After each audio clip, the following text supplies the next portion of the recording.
ఒక గ్రామంలో రాము, సోము అనే ఇద్దరు స్నేహితులు ఉండేవారు. చిన్నప్పటి నుంచే ఇద్దరూ కలిసి చదువుకున్నారు, కలిసి పెరిగారు. గ్రామంలో అందరూ వారి స్నేహాన్ని చూసి మెచ్చుకునేవారు. రాము నిజాయితీ గలవాడు, సోము తెలివైనవాడే కాని కొన్నిసార్లు అత్యాశతో ఆలోచించేవాడు. ఒక రోజు ఇద్దరూ అడవికి కట్టెలు తెచ్చేందుకు వెళ్లారు. అక్కడ వారికి బంగారు నాణేలతో నిండిన ఒక చిన్న పెట్టె కనిపించింది.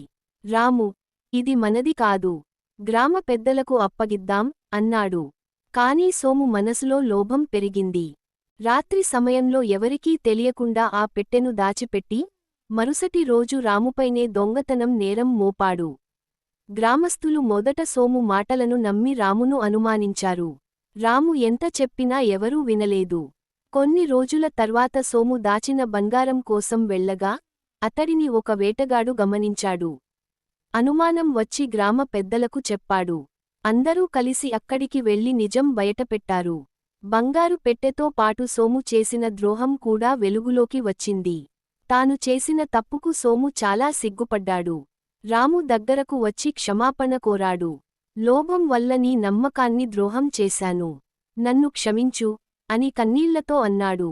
రాము, తప్పు చేసినవాడు దాన్ని ఒప్పుకోవడం గొప్ప విషయానికి. కాని ఒకసారి పోయిన నమ్మకం తిరిగి సంపాదించడానికి చాలా కాలం పడుతుంది అని చెప్పాడు. సోము తన తప్పును సరిదిద్దుకోవాలని నిర్ణయించుకుని నిజాయితీగా జీవించడం ప్రారంభించాడు. గ్రామస్థులు కూడా అతడికి మరో అవకాశం ఇచ్చారు. ఆ తర్వాత అతడు ఎప్పుడూ ఎవరి నమ్మకాన్ని వమ్ము చేయలేదు.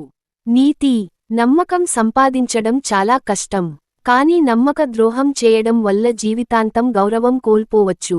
నిజాయితీ, విశ్వాసమే మనిషికి గొప్ప సంపద.